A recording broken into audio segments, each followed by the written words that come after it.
أشهد أن لا إله إلا الله.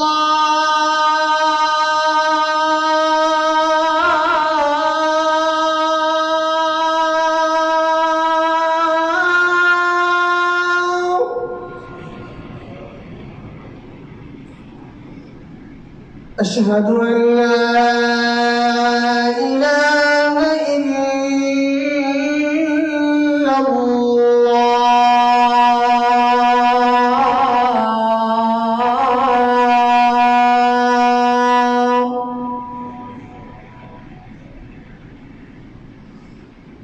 أشهد أن محمدًا رسول الله.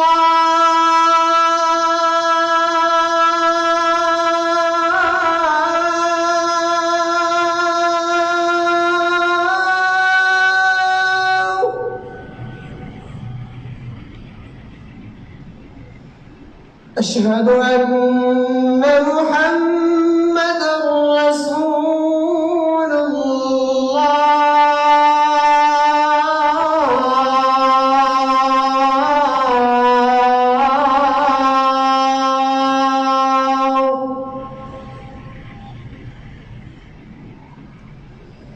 حي على الصلاة.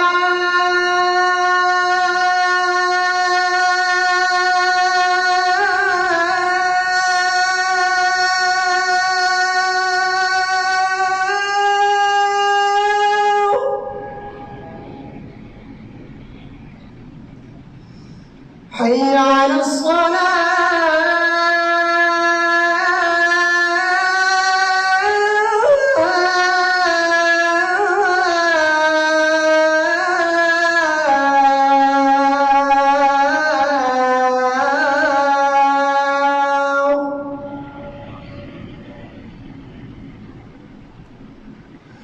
حي على الفلاح.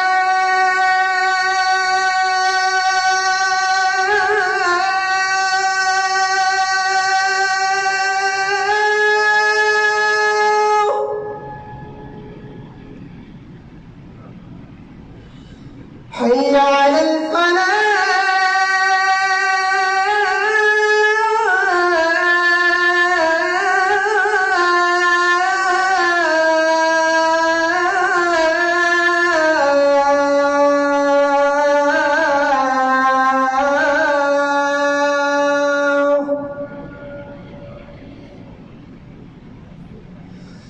الله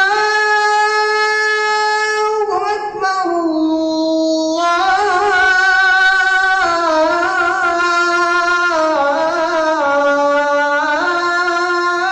الله أكبر. لا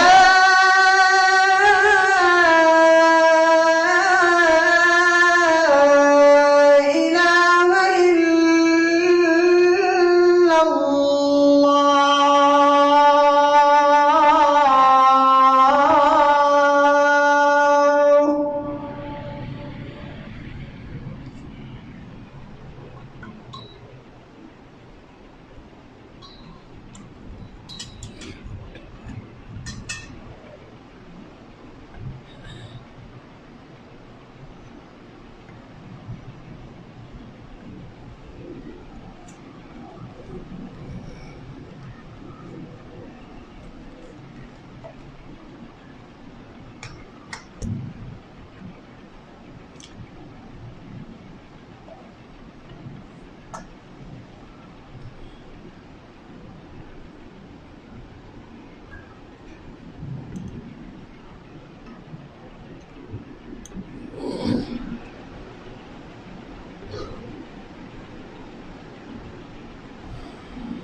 إن الحمد لله نحمده ونستعينه ونستغفره ونعوذ بالله من شرور أنفسنا ومن سيئات أعمالنا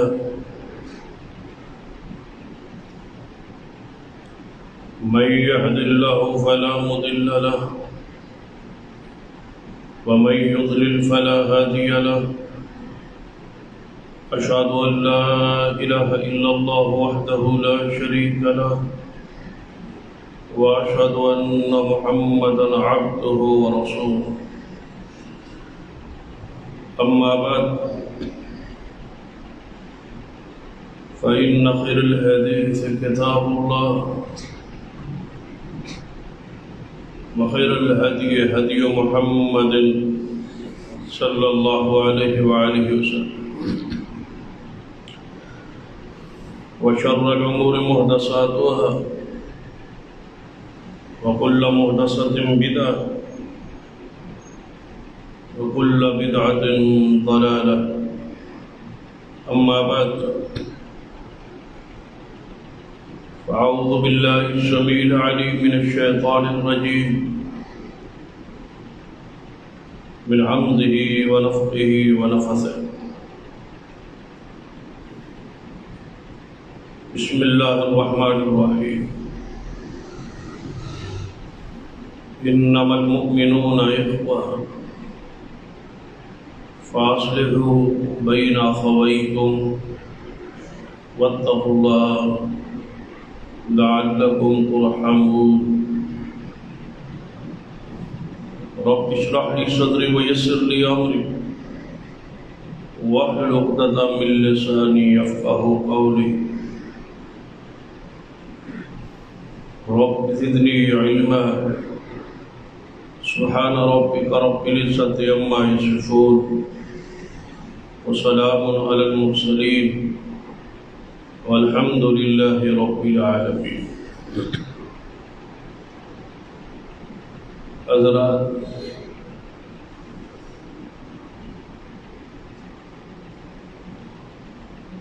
مشاجرات اصحاب رسول کے حوالے سے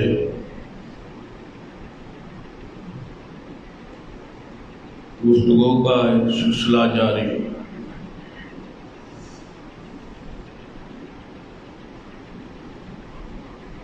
صحابہ کرام کے درمیان اختلافات بھی ہوئے، جھگڑے ہوئے اور حتیٰ کہ وہ بات لڑائیوں تک جا پہنچی.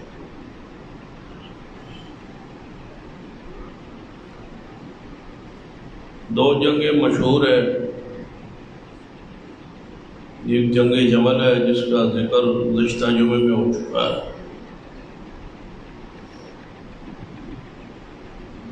اور دوسری جنگ صفین ہے.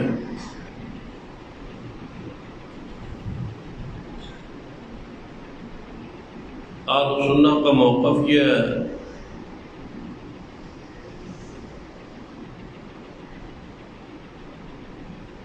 کہ ان اختلافات اور لڑائیوں کے باوجود آپس کے جو ان کے جھگڑے اختلافات ہیں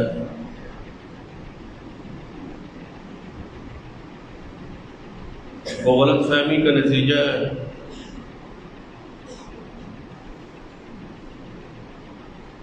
اور وہ مجتہدین تھے. اگر کسی کا اجتہاد درست ہے تو وہ دوہرے اجر کا مستحق ہے، اور اگر کسی کا اجتہاد خطا پر ہے تو وہ ایکار اجر کا مستحق ہے. چونکہ سارے صحابہ موجود ہیں، اجر کے لائق اور مستحق ہے، اس واسطے ہماری زبانیں خاموش رہیں گی اور ہم سب صحابہ کے لیے مغفرت کی دعائیں کریں، ان سے محبت رکھیں گے، ان کے فضائل اور مناقب بیان کریں گے، ان سے عقیدت کا اظہار کریں گے. جو مشاجرات ہوئے، جو جھگڑے ہوئے، اس پر اپنی زبان کو خاموش رکھیں گے اور اپنے دل کو کینہ اور بغض سے پاک رکھیں. اور اللہ سے دعا بھی کریں گے وَلَا تَجْعَلْ فِي قُلُوبِنَا إِلَّا لِلَّذِينَ آمَنُوا رَبَّنَا إِنَّكَ رَءُوفٌ رَحِيمٌ کہ اللہ ہمارے دلوں میں کینہ پیدا نہ کر، بغض پیدا نہ کر ان لوگوں کے بارے میں جو ہم سے پہلے ایمان لے آئے تھے۔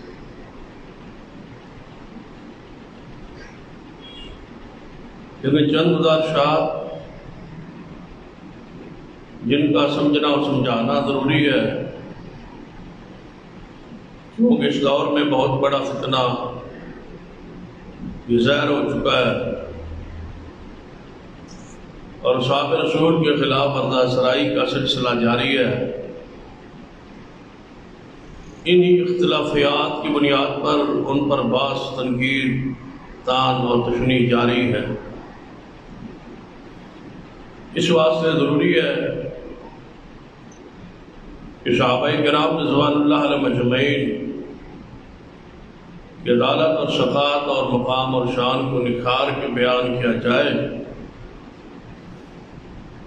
اور جہاں کوئی ایسی بات ہے اس کے بارے میں صحیح جو موقف ہے وہ نوجوانوں کے سامنے رکھ دیا جائے، طلباء کے سامنے رکھ دیا جائے، تاکہ ان کے دل اصحاب رسول کے بارے میں صاف، پاک اور شفاف رہیں۔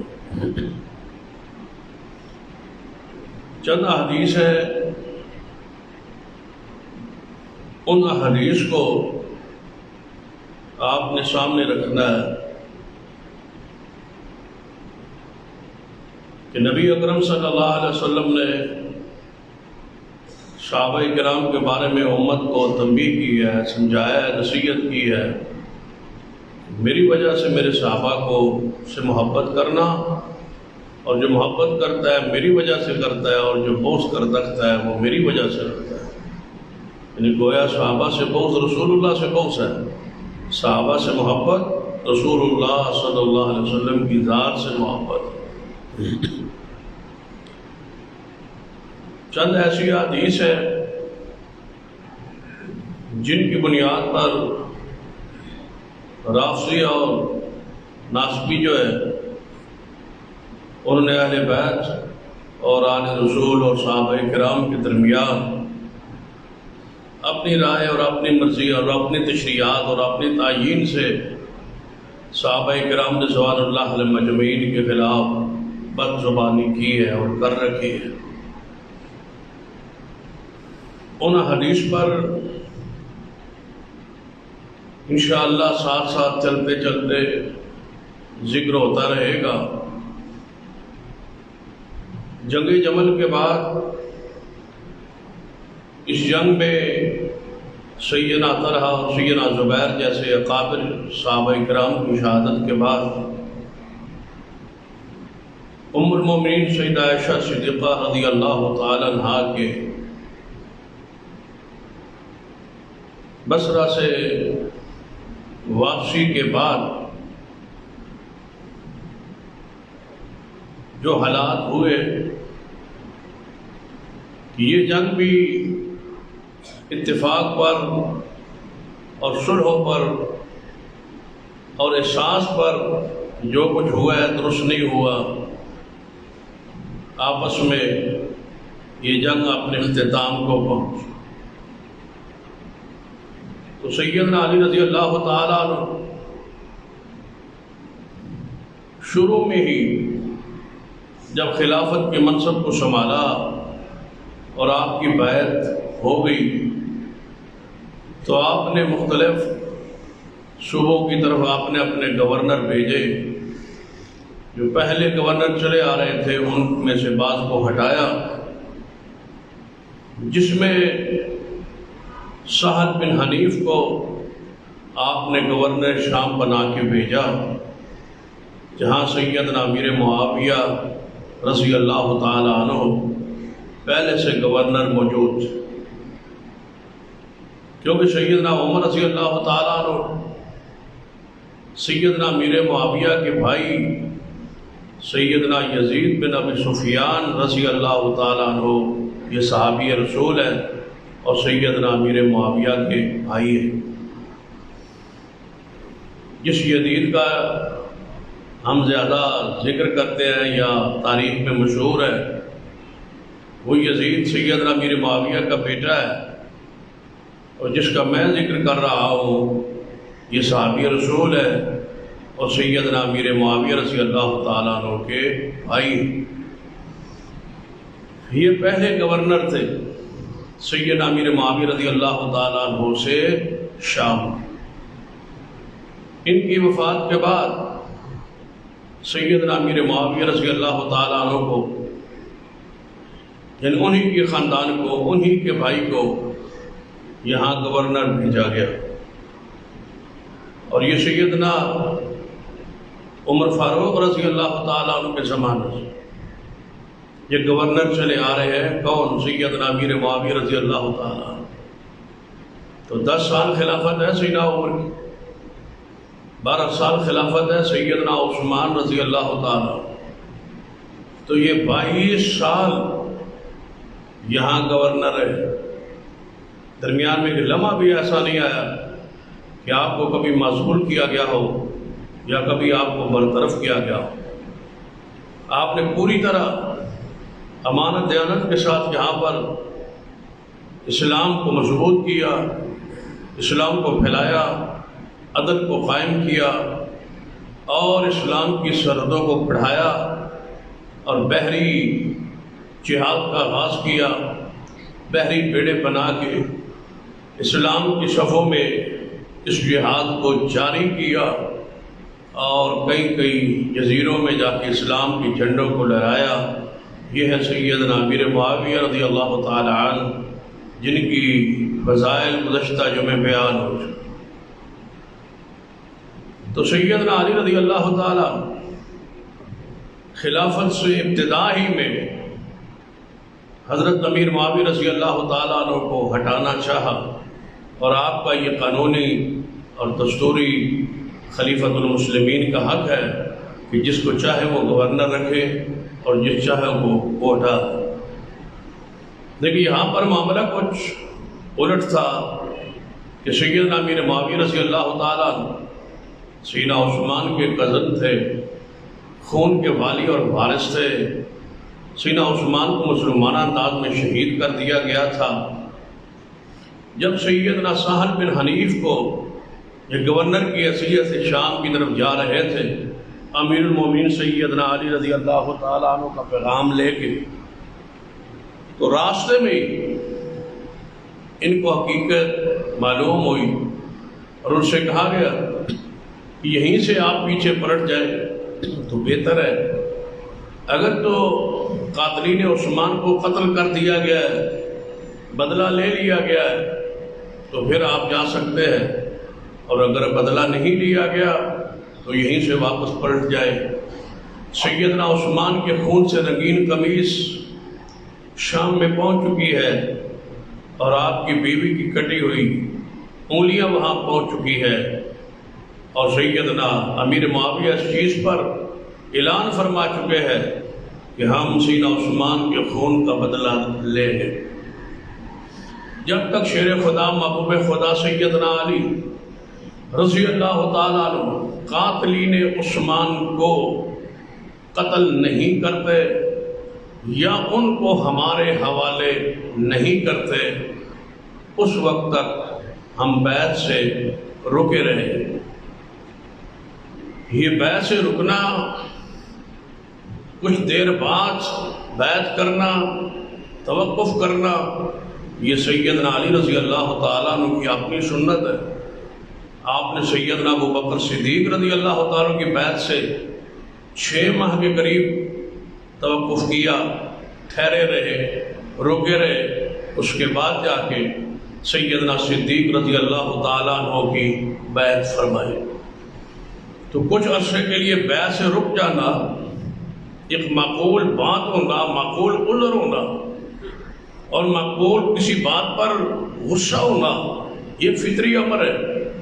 سیدنا علی رضی اللہ تعالیٰ عنہ بھی یہی فرماتے تھے کہ ابو بکر رضی اللہ تعالیٰ عنہ، اس میں کوئی شک نہیں کہ فضیلت آپ کو حاصل ہے، مقام آپ کو حاصل ہے، خلافت کے آپ حقدار ہیں، خلافت کے آپ مستحق ہیں، سارے فضائل میں مانتا ہوں، لیکن اس خلافت کے معاملے میں مشاورت ہماری اور ہمارا موجود ہونا ضروری تھا، ہمیں جو کہ اس مجلس میں رکھا نہیں گیا لہذا آپ ناراض۔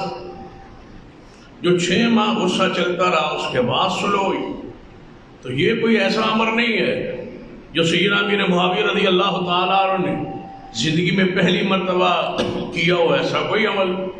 آپ نے فرمایا اپنی خلافت کا اعلان نہیں کیا، اپنی حکومت کا اعلان نہیں کیا، صرف یہ عرض کی کہ سیدنا عثمان رضی اللہ تعالیٰ کے قاتلین سیدنا علی کے گروہ کے لشکر کے صفوں میں شامل ہیں، وہ لوگ ہمارے حوالے کر دیے جائیں یا سیدنا علی خود ان سے بدلہ لے کے قصاص لے کے ان کو قتل کریں تو ہم بیعت کے لیے تیار ہیں، اور میں جانتا ہوں کہ سیدنا علی کی عظمت کا مقابلہ میں نہیں کر سکتا۔ سیدنا امیر معاویہ فرمایا کرتے خلافت کے وہ حقدار ہیں، وہ مستحق ہیں، شان میں میرا ان کا کوئی مقابلہ نہیں ہے، لیکن بیعت اس وقت ہوگی جب سیدنا علی قصاص عثمان کے بارے میں ایک فیصلہ کن امر فرمائے۔ لیکن ادھر کی صورتحال کیا تھی؟ سیدنا علی رضی اللہ تعالیٰ عنہ چاہتے تھے کہ قاتلین عثمان کو قتل کیا جائے، نیت صاف تھی، شفاف تھی، لیکن ان باغیوں نے، جن باغیوں کا ہم نے آخر دم تک پیچھا نہیں چھوڑنا، گزشتہ جمعے میں بات آپ سے ہو چکی ہے، یہ گروہ وہ ہے جس کو آپ نے ہمیشہ پورے اس اختلاف میں اور پورے سفر میں اور پوری اس بات میں آپ نے اس گروہ کا ذہن میں رکھنا ہے۔ یہ وہ گروہ ہے جنہوں نے یہ طے کر لیا تھا کہ جب سیدنا علی رضی اللہ تعالیٰ عنہ ہمارے قتل کے بارے میں، ہمارے لیے سے قصاص کے بارے میں کوئی بات کرے، ہر بندہ شور کرے، ہر بندہ آگے بڑھے، میں قاتل ہوں، میں قاتل ہوں، میں قاتل ہوں، لو بدلہ ہم سارے قاتل ہیں، تاکہ سیدنا علی لشکر کی یہ بغاوت، یہ انداز دیکھ کے کسی کو پکڑ پر کر کے گرفتار کر کے قصاص کا نہ سوچو۔ ان کا یہ انداز تھا۔ جب ادھر سے پیغام آتا نا کہ سیدنا عثمان کے قاتلین ہمارے حوالے کرو، سیدنا علی جب یہ پڑھتے، یہ پیغام سنتے، تو آپ ابھی بول ہی نہیں رہے ہوتے، تو سارے وہ مصری، سارے وہ بلوائی، سارے وہ عراقی، سارے وہ باغی کھڑے ہو کے کہتے ہاں ہاں آپ دینا چاہتے ہیں تو دیں، ہم سارے قاتل ہیں، ہم سارے قاتل۔ تو یہ ادھر حالت کیفیت سیدنا علی رضی اللہ تعالیٰ عنہ اس موقف میں آپ کی بات راجع تھی، حق کے زیادہ قریب تھی، آپ کی رائے صائب تھی، آپ فرمانا چاہتے تھے کہ حالات پرامن ہونے دے، میری بیعت کر لیں اور پورے ملک میں، سلطنت میں حالات پرامن ہو جائے، کنٹرول ہمارے ہاتھ میں آ جائے، پھر چن چن کے ان بندوں کو بدلہ لیا جائے گا اور قتل ان کو کیا جائے۔ لیکن ایسا دونوں طرف سے ممکن نہ ہو سکا۔ تو سیدنا علی رضی اللہ تعالیٰ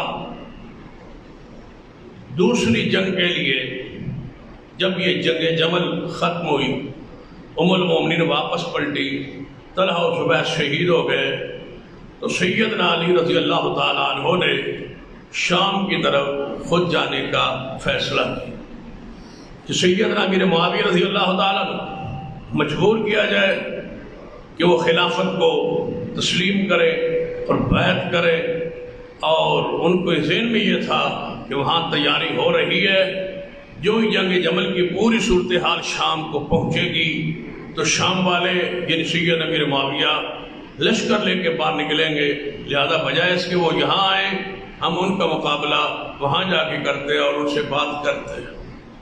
سیدنا علی یہاں سے نکلے لشکر لے کے، جو لاکھوں ہزاروں کی لاکھوں کی تعداد میں تھا، بعض مورخین 1,30,000 کے قریب اس کی تعداد بتلائی ہے۔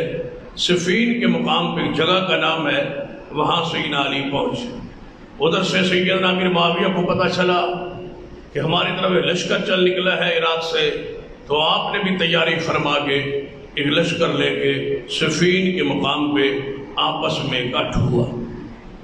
وباس ہوتی رہی، باتیں ہوتی رہیں، مذاکرات ہوتے رہے، پیغام آتے رہے، خط ایک دوسرے کی طرف آتے جاتے مراسلے رہے، شخصیات آتی رہیں، سیدنا علی سے بھی گفتگو کرتی رہیں، سیدنا امیر معاویہ رضی اللہ تعالیٰ عنہ سے بھی بات ہوتی رہی، لیکن درمیان میں یہ گروہ موجود تھا، یہی وہ گروہ جس نے کس کو شہید کیا تھا؟ سیدنا عثمان۔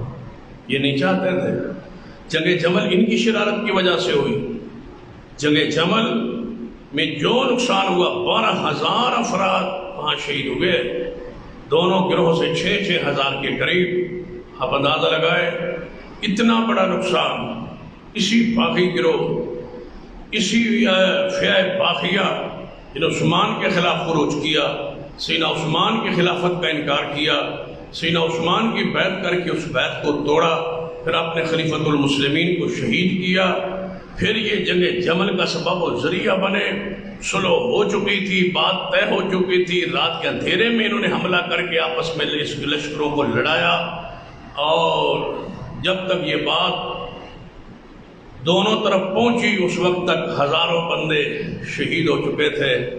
تو یہاں مذاکرات ہوتے رہے، یہاں تقریباً 3 ماہ کے تک یہ مذاکرات، جھڑپیں، اختلافات، وفود کا آنا چھانا یہ چلتا رہا، لیکن آخرکار اسی گروہ کی مکاری، اجاری، اس کے بارے میں اب ایک حدیث کی طرف آتے ہیں کہ سیدنا عمار بن یاسر رضی اللہ تعالی عنہ، یہ انتہائی اہم اور معروف حدیث ہے۔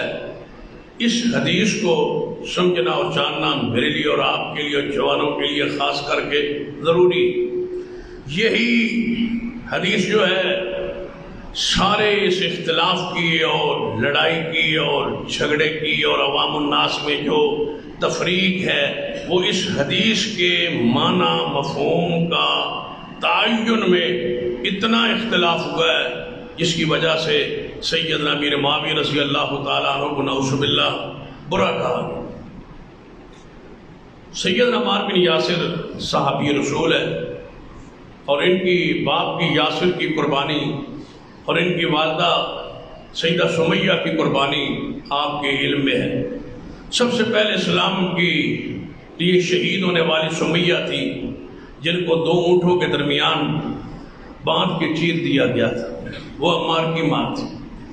سیدنا یاسر رضی اللہ تعالیٰ انتہائی بوڑھے صحابی تھے، اور ان کو بھی بے دردی سے باندھ کے ابو جہل نے شہید کیا تھا، اس خاندان کی قربانیاں تھی۔ ان کا یہ بیٹا ہے عمار رضی اللہ تعالیٰ عنہ۔ مسجد نبوی تعمیر ہو رہی تھی، صحابہ کرام مسجد کی تعمیر واسطے پتھر اٹھا اٹھا کے لا رہے۔ ہر صحابی جاتا، ایک پتھر اٹھاتا اور آ کے رکھتا، اور مسجد نبوی تعمیر ہوتی۔ لیکن عمار بن یاسر بڑی مشکل سے جب بھی جاتے 2 پتھر اٹھا کے لاتے۔ تو نبی علیہ السلام نے دیکھا تو فرمایا، عمار بڑی محنت سے اور ثواب کی امید سے آپ 2 پتھر اٹھاتے ہیں، سارے ایک ایک پتھر لا رہے، آپ 2 پتھر لا رہے، لیکن تجھے ایک باغی گروہ قتل کرے گا۔ سرور کائنات محمد رسول اللہ صلی اللہ علیہ وسلم نے وضاحت کر دی، بشارت دے دی، خبر دے دی، پیشین گوئی فرما دی کہ عمار کو ایک باغی گروہ تقتل الفئۃ الباغیہ، کہ عمار تقتل ہوگا، تجھے باغی گروہ قتل کرے گا، ایک گروہ ہوگا جو باغی ہوگا وہ تجھے شہید کرے۔ اب عمار بن یاسر کے بارے میں یہ حدیث مشہور ہے، معروف ہے، صحیح مسلم میں ہے، اور صحابہ کرام کو بھی یاد تھی، بلکہ بہت سارے صحابہ سیدنا علی کے گروہ میں تھے ہی اس لیے کہ سیدنا علی کے ساتھ کون ہے؟ عمار بن یاسر رضی اللہ تعالیٰ۔ عمار بن یاسر علی کے ساتھ مشہور بات یہ ہے کہ یہ شہید ہوئے جنگ صفین میں، اور جنگ صفین میں یہ تھے سیدنا علی کے ساتھ، تو اب لازمی امر ہے کہ انہوں نے قتل کیا سیدنا عمار کو امیر معاویہ رضی اللہ تعالیٰ کے لشکر میں سے، تو لہذا وہ باغی ٹھہرا، اور سیدنا علی رضی اللہ تعالیٰ کا جو گروہ ہے وہ سیدنا عمار بن یاسر کی وجہ سے یا ان کی اس شان اور مقام اور اس خبر کی وجہ سے ان کی ایک حیثیت مسلمہ الگ ہوئی۔ اب آپ سنیں اور غور کریں، عام سننا نے یہ روایت کیونکہ شیعہ نے بہت زیادہ مشہور کی، بہت زیادہ بیان کی ہے، لازم عمر ہے اہل سنت کے ہاں، نوجوانوں کے ہاں، جو بخاری و مسلم کو خود تو جانتے پڑھتے سنتے نہیں ہے، لیکن جب کوئی بخاری مسلم کی حدیث بیان کرے تو وہ چونکتے اور کہتے ہیں بخاری میں جب یہ ہے اور مسلم میں یہ ہے کہ حضرت عمار کو باغی گروہ قتل کرے گا تو وہ سیدنا علی کے ساتھ تھے اور سیدنا امیر معاویہ کے گروہ نے شہید کر دیا، تو اتنی بڑی حدیث ہے، بخاری مسلم کی حدیث ہے۔ لیکن یہ بات مطالعہ نہ ہونے کی وجہ سے ایسی صورتحال پیدا ہوتی۔ اب دوسری حدیث جو ہے اس کو بھی تو ساتھ میں لانا ہے، یہ حدیث تو آپ نے سن لی، یہ روایت تو شیعہ نے معروف کر دی، مشہور کر دی، ہم نے سن لی، سب نے سن لی، کالجوں میں طلباء نے سن لی، اسٹوڈنٹس وغیرہ نے سن لی، یہ تو زبان زد عام ہو گئی، مشہور ہو گئی۔ اب دوسری حدیث اس کو بیان ہم نے کرنا تھا، مشہور ہم نے کرنا تھا، حاضر بات ہے جو بات شیعہ کے مزاج کے مذہب کے مسلک کے منہج کے خلاف ہوگی وہ تو نہیں بیان کریں گے نا، اس روایت کو تو وہ چھپائیں گے چاہے وہ روایت اس سے بھی زیادہ مضبوط ہو۔ اب روایت یہ مسلم میں ہے اور دوسری روایت صحیح البخاری میں ہے، وہ سرور کائنات محمد رسول اللہ صلی اللہ علیہ وسلم نے خطبہ دے رہے، یہ دوسری حدیث بھی آپ نے ذہن میں رکھ، یہ اسی درجے کی حدیث ہے، یہ اسی مقام کی حدیث ہے اور اسی انداز کی حدیث ہے اور اسی گروہ کے بارے میں۔ عمار تجھے ایک باغی گروہ قتل کرے گا، نبی علیہ الصلوۃ والسلام خطبہ دے رہے، دوران خطبہ سیدنا حسن آپ کا نواسا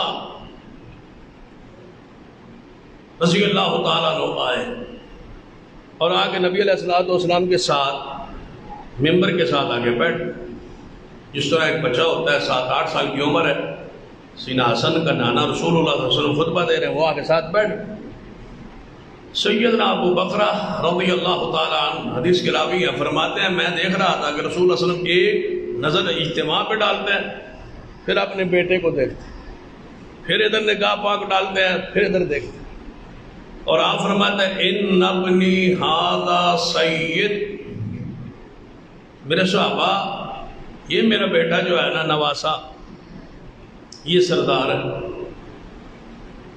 وَلَعَلَّ اللَّهَ أَن يُصْلِحَ بِهِ بَيْنَ فِئَتَيْنِ عَظِیمَتَيْنِ مِنَ الْمُسْلِمِینَ، شاید کہ ایسا ہو یہ میرا بیٹا حسن جو ہے سید سردار ہے، اس کے ذریعے اللہ دو مسلمانوں کی، دو مومنوں کی عظیم جماعتوں کے درمیان یہ میرا بیٹا صلح کروائے گا۔ الفئۃ الباغیہ، عمار کو کون قتل کرے گا؟ باغی گروہ۔ یہ کس کے بارے میں حدیث ہے؟ عمار کے بارے میں۔ دوسری حدیث ہے سیدنا حسن کے بارے میں۔ عمار اور حسن کی شان کا کوئی تقابل ہے؟ فرمایا یہ میرا بیٹا سید ہے، یہ مسلمانوں کی دو بین فئتین عظیمتین من المسلمین، مسلمانوں کی دو جماعتوں کے درمیان یہ میرا بیٹا صلح کروائے گا، اور وہ دونوں جماعتیں عظیمت ہے، عظمت والی، شان والی، بڑے گروہ، بڑے لشکر، عظمت والے، شان والے، ان کے درمیان یہ میرا بیٹا صلح کروائے۔ اب حدیث سے کتنی ہوئی؟ 2، اور ایک عمار کے بارے میں، ایک سیدنا حسن کے بارے میں، دونوں کے ایک سیدنا علی کے بارے میں۔ اگر عمار علی کے ساتھ ہے تو یہ حدیث کس کے بارے میں ہوئی؟ علی کے لشکر کے بارے میں۔ اور دوسری حدیث بینا فئتین عظیمتین، دونوں مسلمانوں کی عظیم جماعتیں۔ اب یہ حدیث ہے، رسول اللہ کا فرمان ہے، آپ نعت کے وہی ہیں، وہی سے بولتے ہیں۔ حضور کی زبان کہہ رہی ہے عمار کو باغی گروہ قتل کرے گا، حضور کی زبان کہہ رہی ہے امیر معاویہ کا عظیم مسلمانوں کا گروہ ہے۔ جس زبان سے لفظ یہ نکلا ہے اسی زبان سے یہ نکلا ہے، یہ بھی وہی ہے، وہ بھی وہی ہے، یہ بھی رسول اللہ نے فرمایا، وہ بھی رسول اللہ نے فرمایا۔ جب حضور نے امیر معاویہ کے گروہ کو مسلمانوں کا عظیم گروہ قرار دے دیا تو یہ جو فرمایا تھا باغی گروہ قتل کرے گا، پھر یہ تو نہ ہوئے، پھر تلاش کیجئے کون ہے۔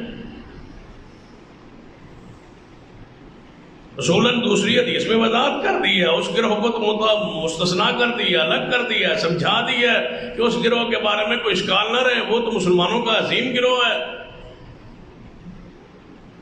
اب فیہ باغیہ جو ہے منطبق کیجئے، لیکن جس کو رسول اللہ نے عظیم کہہ دیا اس کو کیوں؟ ایسی کئی حدیث ہے، ایک نہیں کئی اس پر مثالیں پیش کی جا سکتی ہیں۔ رسول نے ایک مسئلہ بیان کیا، دوسرا مسئلہ اس کے ملتا جلتا بیان کر ایک چیز کو الگ کر دیا۔ مثلا نبی قرآن پاک کی آیت ہے یا ایھا الذین آمنوا اذا نودی للصلاۃ من یوم الجمعہ فاسعوا الی ذکر اللہ وذروا البیع۔ اے ایماندارو، جمعہ کی اذان آ جائے تو کاروبار بند کر دو، جمعہ پڑھو۔ ہر مومن کے لیے قرآن میں حکم ہے۔ رسول اللہ نے فرمایا عورت پر جمعہ، بچے پر جمعہ، مریض پر جمعہ، غلام پر جمعہ، سفر میں جمعہ ضروری فرض نہیں ہے۔ قرآن تو یہ کہہ رہا ہے۔ اب قرآن کا تذکرہ موجود ہے، لیکن اس میں سے رسول اللہ نے کچھ چیزیں خاص کر دی۔ رسول اللہ نے فرما دی ہے کہ اس کو باغی گروہ قتل کرے گا، لیکن امیر معاویہ کے گروہ کو عظیم کہہ دیا۔ تو امیر معاویہ کا گروہ جس کو حضور خود عظیم کہہ رہے ہیں، خود حضور باغی کہہ رہے ہیں، یہ حدیث کا آپس میں ٹکراؤ نہیں ہے، ایک بخاری میں اور دوسری مسلم میں نہیں ہے، دونوں صحیح نہیں ہے۔ تو پھر کس طرح کہا جاتا ہے کہ امیر معاویہ رضی اللہ عنہ پر زبان پر کیوں کھولی جا رہی ہے جس کو رسول اللہ نے عظیم قرار دیا ہے؟ اب تیسری حدیث پڑھتا ہوں۔ سرور کائنات محمد رسول اللہ صلی اللہ علیہ وسلم نے فرمایا میرے صحابہ کا وقت آئے گا میری امت کی 2 جماعتیں آپس میں لڑیں گی، میری امت کی 2 بڑی جماعتیں آپس میں لڑ پڑیں گی۔ وَدَعْوَتُهُمَا وَاحِدٌ، ان کا ایمان ایک ہوگا، ان کی دعوت ایک ہوگی، ان کا عقیدہ ایک ہوگا، ان کا منہج ایک ہوگا، لیکن آپس میں لڑ پڑیں گی، ان کا دین ایک ہوگا۔ وہ 2 جماعتیں کون سی ہیں؟ سیدنا علی کی، دوسری سیدنا امیر معاویہ کی، دونوں کی دعوت ایک، دونوں کا ایمان ایک، دونوں کا عقیدہ ایک۔ رسول اللہ نے وضاحت فرما دی ہے جو دین علی کا ہوگا وہی دین امیر معاویہ کا ہوگا۔ تم تقسیم کیسے کرو گے؟ منافق کیسے کہو گے؟ کافر کیسے کہو گے؟ نعوذ باللہ۔ رسول اللہ نے وضاحت کر دی ہے کہ دونوں کا ایمان ایک ہوگا، دونوں کا عقیدہ ایک ہوگا، ایک عقیدے پر 2 جماعتیں آپس میں لڑ پڑیں گی، مسئلہ لڑائی کا جھگڑے کا کوئی اور ہوگا، لیکن دین ایک ہو۔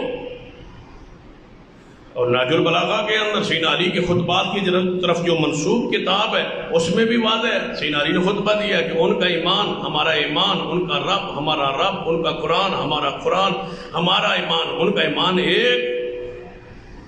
وہی بات جو رسول اللہ نے فرمائی تھی اس کی تشریح اگر نہج البلاغہ میں سیدنا علی کے خطبے کو صحیح تسلیم کر لیا جائے، اگرچہ ان کی طرف منسوب کتاب ہے لیکن مان لیا جائے، تو پھر سیدنا علی بھی وضاحت فرما رہے کہ ان کا ہمارا ایمان ایک۔ کافروں سے لڑائی ہوتی ہے تو مال غنیمت نہیں بنتا، بچا ہوا مال، چھوڑا ہوا مال غنیمت ہوتا ہے. کیا سیدنا علی نے جنگ صفین و جمل کے مال کو غنیمت بنایا تو حوالہ لائی؟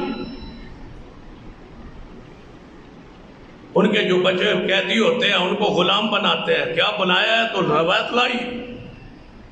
بلکہ میں پوری ذمہ داری سے کہہ رہا ہوں، جنگ جمل میں، جنگ صفین میں جتنے شہید ہوئے سب کا جنازہ سیدنا علی نے پڑھایا دونوں طرف سے. ان کا کوئی بندہ زخمی ہو کے پکڑ کے یہاں لاتے اور وہ شہید ہو جاتا، زخمی ہوتا، شہید ہو جاتا، سیدنا علی خود جنازہ پڑھاتے. ان کا بھی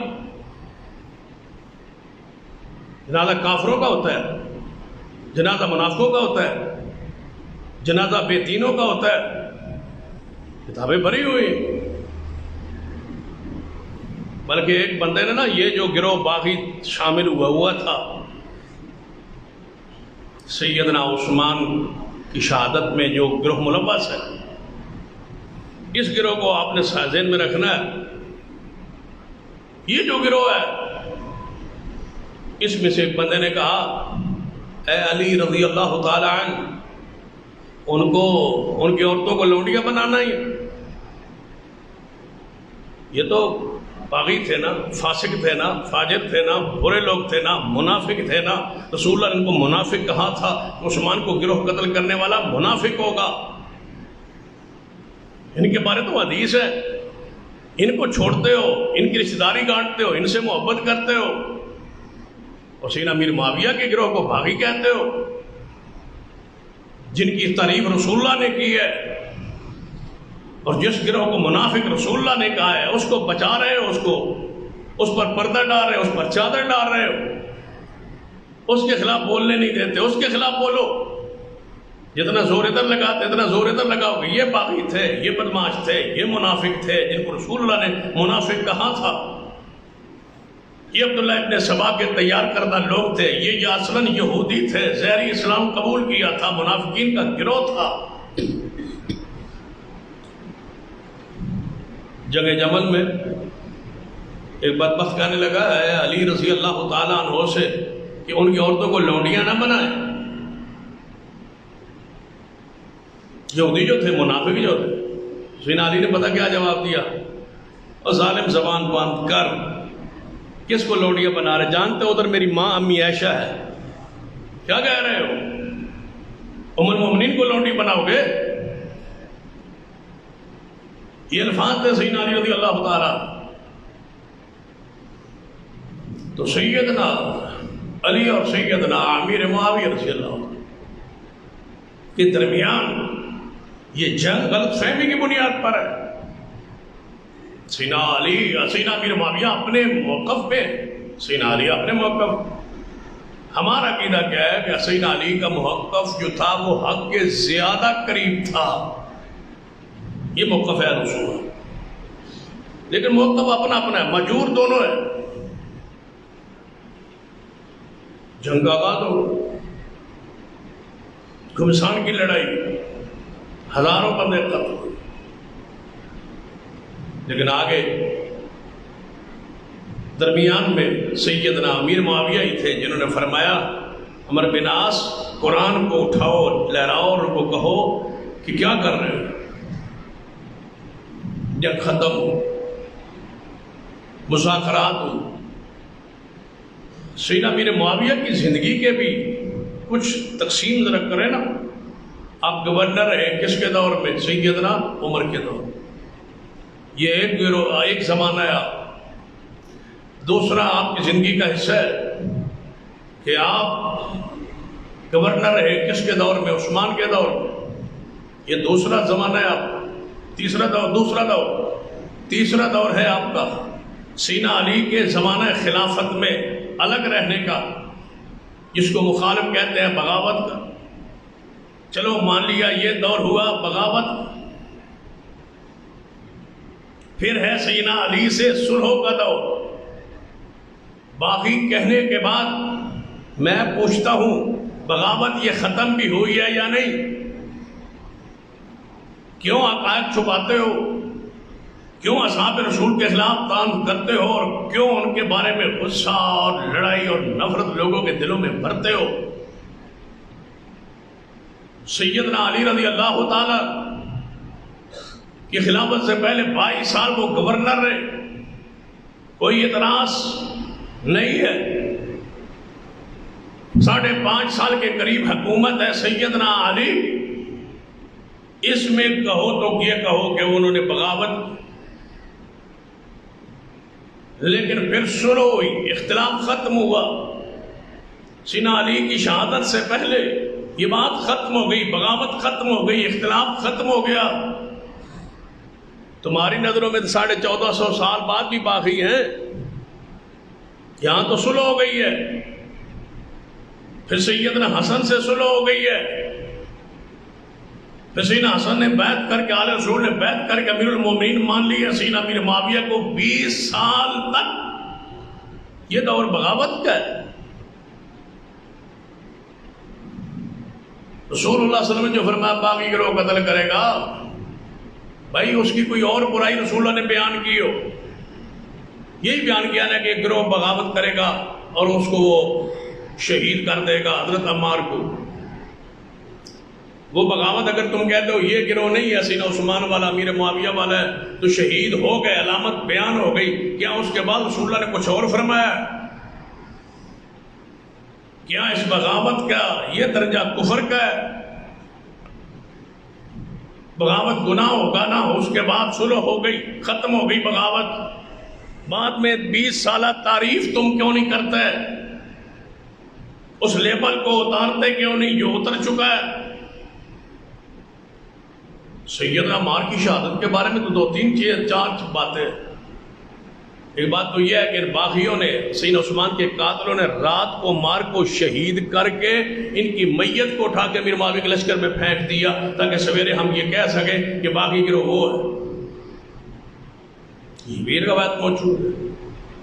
ایک مشتبہ عمر کی بنیاد پر آگے بڑھتے ہیں سیدنا امیر معاویہ، سیدنا علی رضی اللہ عنہ کے درمیان صلح کے لیے بات چل۔ فرمایا ایک حاکم تم بنا دو، ایک ثالث ہم بنا دو۔ انہوں نے فرمایا ہمارا ثالث ابو موسیٰ اشعری ہوں گے۔ کس نے؟ سیدنا علی۔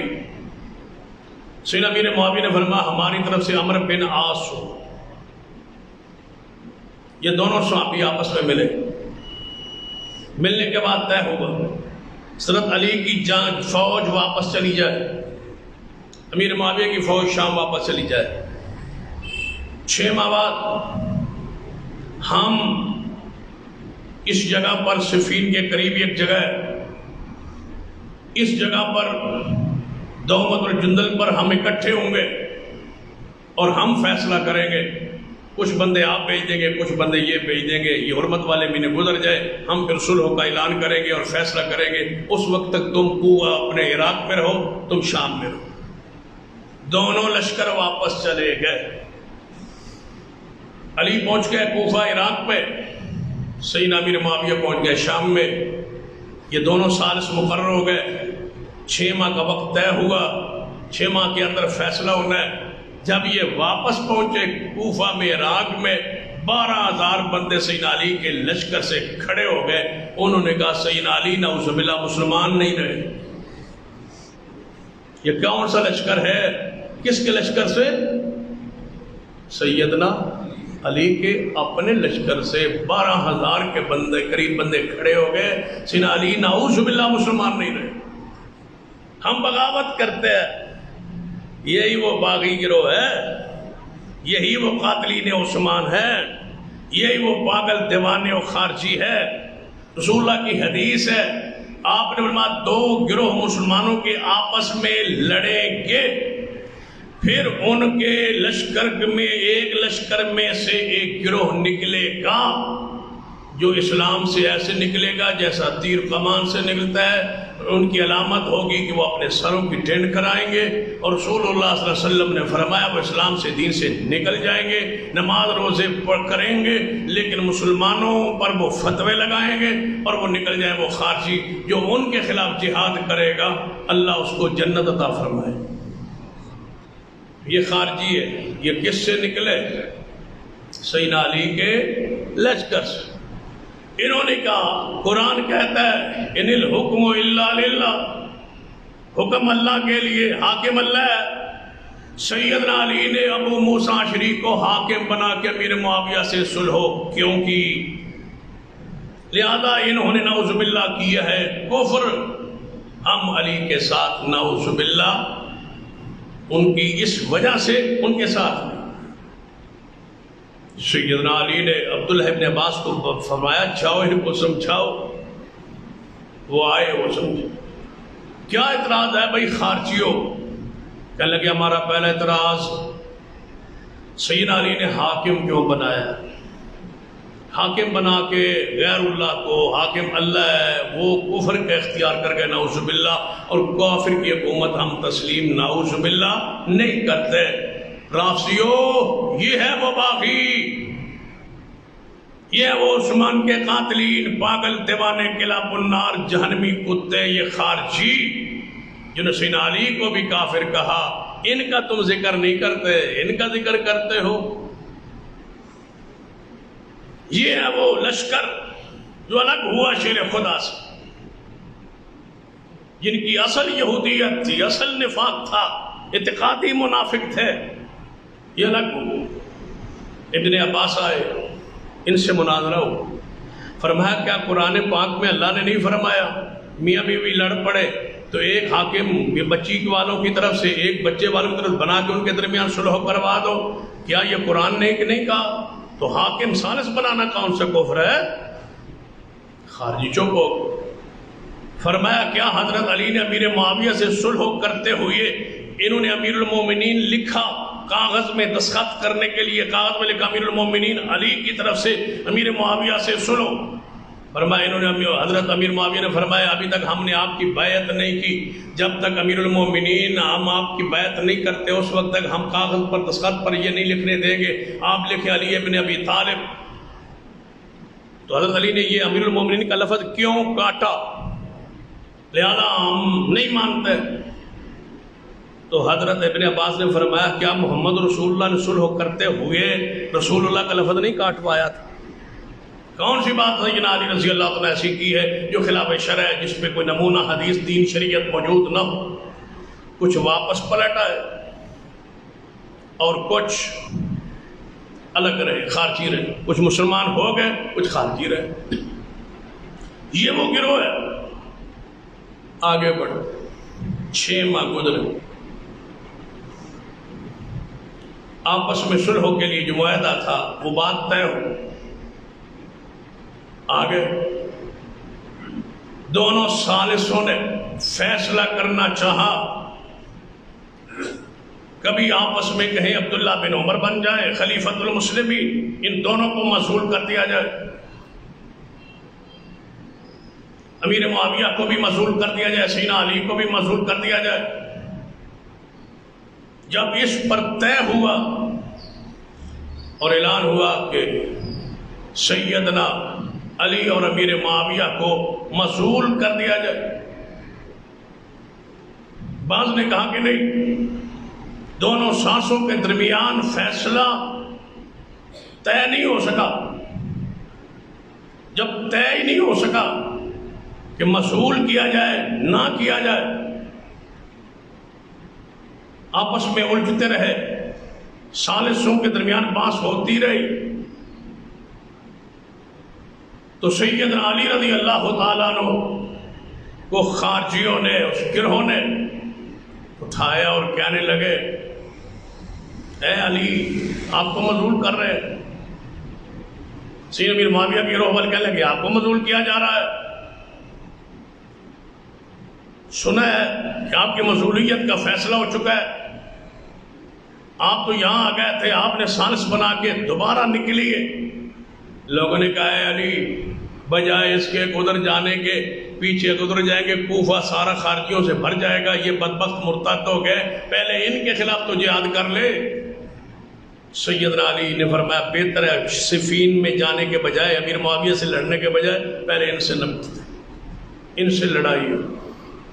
نہروان کے مقام پہ، جنہیں جنگ نہروان کہتے، جنگ نہروان پہ لڑائی ہوئی ان باغیوں سے، ان خارجیوں سے، ان منافقوں سے، ان بدماشوں سے، اس فئہ باغیہ سے لڑائی ہو رہی، جنہوں نے عثمان کو شہید کیا، جنہوں نے سیدنا علی اور امی عائشہ کی لڑائی کروائی، جنہوں نے صفین بھی لڑائی کروائی، جنہوں نے عمار بن یاسر کو شہید کروایا، جس گروہ نے سیدنا علی کو نعوذ باللہ پھر کافر کہا، پھر اسلام سے ہٹ گئے، آج ان سے لڑائی ہو رہی۔ ان سے لڑائی بھی ایک حدیث میں ہے، آؤ حدیث پڑھتے ہیں۔ سرور کائنات محمد رسول اللہ صلی اللہ علیہ وسلم نے فرمایا، ایک دفعہ آپ مدینہ میں سے باہر جا رہے ہیں، گھر سے نکلے، تھوڑی سی آگے دیر چلے تو جوتا مبارک آپ کا ٹوٹ گیا۔ سیدنا علی نے آپ کے جوتے کو لے لیا اور اس کو ٹانکا لگانا، گانٹنا شروع ہو، بیٹھ گئے اور حضور کے جوتے کو گانٹا۔ نبی علیہ السلام صحابہ کو لے کے تھوڑا سا آگے نکلے، وہاں رک گئے، فرمایا علی آتے ہیں تو پھر آگے جاتے ہیں۔ وہاں جو رک گئے تو آپ نے فرمایا میرے صحابہ، میری جنگ ہوئی کافروں سے قرآن کی تنزیل پر، کہ قرآن نازل ہوا ہے۔ کافر کہتے تھے کہ یہ قرآن نازل نہیں ہوا، لڑائی ہوئی۔ میرے بعد ایک میری امت کا شخص ہوگا جس کی لڑائی ہوگی قرآن کی تعویل و تعبیر و تفسیر پر۔ ایک گروہ نکلے گا جو غلط تعویل کرے گا، میرا ایک پیارا ہوگا جو جہاد کرے گا اس گروہ کے خلاف۔ سیدنا ابو بکر نے فرمایا یا رسول اللہ کیا وہ میں ہوں گا؟ فرمایا نہیں۔ سیدنا عمر نے فرمایا یا رسول اللہ کیا میں ہوں گا؟ فرمایا نہیں۔ یا رسول اللہ پھر کون ہوگا؟ فرمایا بیٹھو، وہ جوتا جو گانٹ رہا ہے نا علی، وہ ہوگا۔ یہ وہ خارجی گروہ ہے۔ اس کے خلاف آج جوتا گانٹنے والا، رسول اللہ کا جوتا گانٹنے والا، شیر خدا محبوب خدا علی جہاد کر رہے۔ رسول اللہ نے فرمایا گروہ ہوگا، اس میں ایک سیاہ فام بندہ ہوگا، اس کے سر پر ٹنڈ ہوگی، اس کے ایک ہاتھ آگے سے کٹا ہوا ہوگا، جس طرح پستان ہوتا ہے اس کی شکل اور ابھرا ہوا ہوگا، اور اس پر بلی کے بالوں کی طرح 7 کے قریب بال ہوں گے۔ جو گروہ اس کو قتل کرے گا وہ افضل ترین جہاد ہوگا۔ سیدنا علی نے یہ جنگ نہروان میں جب ان خارجیوں کو قتل کیا، آپ نے فرمایا لوگوں ان میں ایک بندہ بھی ایسا ہونا تھا، حضور فرما گئے تھے تلاش کرو۔ صحابہ گئے، ساتھی گئے، تابعین گئے، مجاہدین گئے، تلاش کیا، نہ ملا، کہنے لگے کوئی نہیں۔ سیدنا علی گھبرا گئے، فرمایا یہ نہیں ہو سکتا، چلو تلاش کرو۔ دوبارہ تلاش کیا، دیکھا تو میتوں کے نیچے گڑھے میں ایک میت پڑی ہے، ایسے ہی جیسے رسول اللہ نے فرمایا تھا۔ سیدنا علی نے دیکھا، فرما اللہ اکبر، اللہ اکبر، صدق اللہ ورسولہ، اللہ اس کے رسول نے سچ کہا۔ یہ وہی گروہ ہے جس کے حضور خبر دے گئے تھے۔ یہ گروہ بچاتے ہیں سارے، یہ وہ باغی گروہ ہے، یہ وہ منافقین کا گروہ ہے، یہ وہ امت مسلمہ کو لڑانے والا گروہ ہے، یہ خارجیوں کا گروہ ہے۔ اس کی مختلف صورتیں فئہ باغیہ سے شروع ہے، آج اس مقام پہ یہ ظالم، یہ بدبخت پہنچے ہوئے۔ سیدنا علی اس جنگ سے فارغ ہوئے۔ اگلی صورتحال صفین، دوبارہ شام کی طرف جانے کا ارادہ تھا۔ خارجیوں نے بدلہ لینے کے لیے عبد الرحمن ابن ملجم بدبخت کو تیار کیا۔ جب جنگ ختم ہو گیا کوفہ میں چلے گئے کہ سیدنا علی پر حملہ کیا جائے، سیدنا عمر بن عاص پہ حملہ کیا جائے، سیدنا امیر معاویہ پہ حملہ کیا جائے، ان تینوں بندوں کو قتل کر دیا جائے۔ لیکن امیر معاویہ بچ گئے، عمر بن، تینوں کو فجر کی نماز پہ جاتے قتل کرنا تھا۔ سیدنا امیر معاویہ پہ حملہ ہوا، بندہ پکڑا گیا، زخمی ہوئے لیکن بچ گئے۔ عمر بن عاص اس دن اللہ کا امر سویرے وقت مقررہ پر باہر ہی نہ نکلے۔ سیدنا علی حسب معمول بات تشریف لے آئے، عبد الرحمن ابن ملجم نے حملہ کر کے آپ کو شہید کر دیا، آپ شہید ہو۔ سیدنا حسن منصب خلافت پہ آ، لوگوں نے کہا علی جہاد شام کی طرف جانے کا ارادہ رکھتے تھے، آپ بھی اپنی قیادت میں شام کی طرف بڑھے۔ امیر معاویہ رضی اللہ تعالیٰ عنہ پوری دنیا میں اس وقت انتہائی مشہور ہو چکے تھے. مختلف ملکوں کے اور مختلف صوبوں کے گورنر آپ کی حمایت کا اعلان فرما چکے تھے. صرف قتل عثمان کے بدلہ لینے کے لیے امیر معاویہ کے موقف کی حمایت فرما چکے تھے. سیدنا حسن یہاں سے نکلے لشکر لے کے. جب شام سے قریب پہنچے تو امیر معاویہ رضی اللہ عنہ سے لشکر لے کے آئے. سیدنا امیر معاویہ نے حالات کا جائزہ لیتے ہوئے ایک سفید کاغذ بھیجا, نیچے دستخط کیے. فرمایا اے امیر حسن, ہم آپ کے باپ سے صلح چاہتے تھے, آپ کے باپ ہم سے صلح چاہتے تھے, بات طے ہو چکی تھی, لیکن سالس کسی مقام پر نہ پہنچ پائے. جنگ نہروان ہو گئی اور خارجی نکل آئے. ان کے معاملات میں علی اس طرح الجھے کہ ہم تک نہ پہنچ پائے. آپ آج آپ کی قیادت میں پہنچے ہیں, جو چاہیں, جو مانگے, جو کہیں. امیر معاویہ سفید کاغذ دستخط کر کے بھیج رہا ہے. میں چاہتا ہوں جو شرائط لکھنا چاہتے لکھ لے, میں امیر معاویہ بغیر پڑھے صلح کرنے کے لیے تیار ہوں. امام حسن کے پاس کاغذ ہے. آپ نے لکھا, حکومت سے میں دستبرداری کا اعلان کرتا ہوں, آپ کو خلیفۃ المسلمین مانتا ہوں. آپ آج کے بعد امیر معاویہ نہیں ہے. امیر معاویہ تو گورنر کی حد تک امیر ہوتا ہے, آج کے بعد آپ امیر المومنین ہیں. میں آپ کے ہاتھ پہ بیعت کے لیے تیار ہوں, لیکن آپ خلافت اس طرح کریں گے جس طرح ابو بکر و عمر کرتے تھے. یہ میری شرط ہوگی, اور عام معافی کا اہل کوفہ اور اہل بصرہ کے لیے ہمارے لیے عام معافی کا اعلان ہوگا. سیدنا امیر معاویہ کے پاس وہ کاغذ پہنچا. آپ نے بغیر کسی شرط کے اور پڑھے کے قبول کر کے مسجد دمشق میں اعلان کیا کہ ساری لوگ وہاں اکٹھے ہو جائے. دونوں لشکر اکٹھے ہو گئے. سیدنا امیر معاویہ ممبر پہ بیٹھ گئے. سیدنا حسن اٹھے, آپ نے امیر معاویہ کے ہاتھ پہ بیعت فرمائی. سیدنا حسین ابن علی اٹھے, انہیں امیر معاویہ کے ہاتھ پر بیعت فرمائی. آپ کے کمانڈر چیف جو آرمی کے آپ کے کمانڈر تھے حضرت قیس اٹھے, انہوں نے حضرت امیر معاویہ کے ہاتھ پر بیعت کی. بیعت کرنے کے بعد رسول اللہ نے فرمایا ان ابنی ھذا سید, یہ میرا بیٹا حسن سید ہے, یہ مسلمانوں کی دو عظیم جماعتوں کے درمیان صلح کروائے گا. حضرت حسن نے صلح کر کے رسول اللہ کی بشارت کو پورا کیا. پھر 20 سال بلا شرکت غیر امیر معاویہ خلیفۃ المسلمین رہے. سیدنا حسن اور سیدنا حسین مدینہ میں تشریف لے آئے, وظائف مقرر ہوئے, خدمت ہوتی رہی. 20 سال کوئی اختلاف, کوئی لڑائی, کوئی جھگڑا, کوئی بدامنی, کوئی خوف پوری ملت اسلامیہ میں نہ رہا. سیدنا امیر معاویہ کا 22 سالہ دور گورنر کا اور 20 سالہ دور خلافت اسلامیہ کا ایسا پرامن گزرا ہے جس میں آل رسول کی تکریم بھی ہوتی رہی, تعظیم بھی ہوتی رہی. 12 مرتبہ سال کے بعد سید حسن و حسین جناب شام جاتے رہے, امیر معاویہ رضی اللہ عنہ سے ملتے رہے, وظائف وصول فرماتے رہے, خدمت ہوتی رہی. وہ مال فیع اور سارے فدق کی وہ تقسیم, آل رسول کے اخراجات چلتے رہے. کوئی اختلاف نہیں ہوا, کوئی جھگڑا نہیں ہوا. یہ سرور کائنات محمد رسول اللہ صلی اللہ علیہ وسلم کی یہ حدیث پوری ہوئی ہے. لہٰذا اپنے ذہن اور دل و دماغ کو صاف کیجئے. امیر معاویہ رضی اللہ تعالیٰ عنہ کے بارے میں, سیدنا شیر خدا کے بارے میں, سیدنا حسن و حسین کے بارے میں یہ رحماء و بینوں کی عملی تفسیر بن چکے, اختلافات ختم ہو چکے.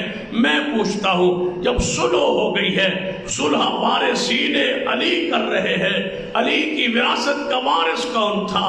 وہ حضرت حسن و حسین تھے نا. جب بیعت کر لی ہے اور 20 سال جناب ان کی خلافت کو مان لیا ہے اور اسی پر موت مبارک آئی ہے.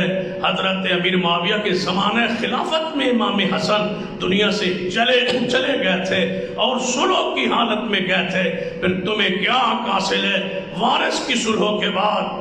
جب قاتل و مقتول کے ورثاء صلح, میں پوچھتا ہوں فرض کیا اگر لڑائی تھی تو لڑائی کے وارث تو سید حسن تھے, جھگڑا تھا، جھگڑے کے وارث تو سیدنا حسن تھے، جب انہوں نے معاف کر دیا، صلح فرما لی، بیعت کر لی، وظائف تسلیم کر لیے، حکومت تسلیم کر لی، پھر تمہیں کیا؟ اور اسی حالت میں دنیا سے گئے، پھر تمہیں کیا حق ہے 1450 سال بعد اس پر صلح پر باس کرو؟ لڑائی پر باس کرتے ہو، صلح کا ذکر کیوں نہیں کرتے؟ جھگڑا چھیڑتے ہو، صلح پر بات کیوں نہیں کرتے؟ جب صلح کے ساتھ دنیا سے گئے تو صلح کے بعد جو تیسرا بندہ شرارت کرے، لڑوانے کی کوشش کرے، شرارتی وہ ہوتا ہے، شرارت رفض میں ہے، شرارت رافضیوں میں ہے۔ صحابہ کرام صلح کی حالت میں دنیا سے گئے ہیں، توبہ کی حالت میں دنیا سے گئے ہیں، جو ہوا سو ہوا۔ سیدنا علی نے فرما گیا قیامت والے دن طلحہ و زبیر اور علی قیامت والے جنت کے تختوں پہ ہوں گے، اور ہمارے دل میں اگر کوئی لڑائی تھی، غصہ تھا، تو اللہ نکال کے ہمیں جنت میں داخل فرما دے۔ علی تو یہ فرما گئے، تم بعد میں لڑائی چھیڑتے ہو۔ لہذا صحابہ کی صلح ہو چکی ہے، جنگ صفین کا انجام صلح ہے، حسنین کا انجام صلح ہے، امیر معاویہ اور علی کا اختلاف صلح پر ختم ہو چکا ہے۔ بعد میں یہ لوگوں نے شرارت کر کے پھر لڑائی شروع کی ہوئی، اور بندوں کے درمیان ان کا تو صلح کے حالت میں دنیا میں جا چکے ہیں، دنیا سے جا چکے ہیں۔ یہ شرارت ان کی ہے، یہ لڑائی ان کی ہے، یہ روٹی ان کی ہے، یہ کھانے کے بہانے ان کے ہیں، یہ فرقہ وریت کے بہانے ان کے ہیں۔ اسلام میں اصحاب کے درمیان کوئی لڑائی باقی نہ رہی، صلح ہو گئی، ختم ہو گئی، لڑائی ختم ہو گئی، جھگڑے ختم ہو گئے۔ اقول قولی ھذا واستغفر اللہ لی ولکم ولسائر المسلمین وآخر دعوانا الحمدللہ۔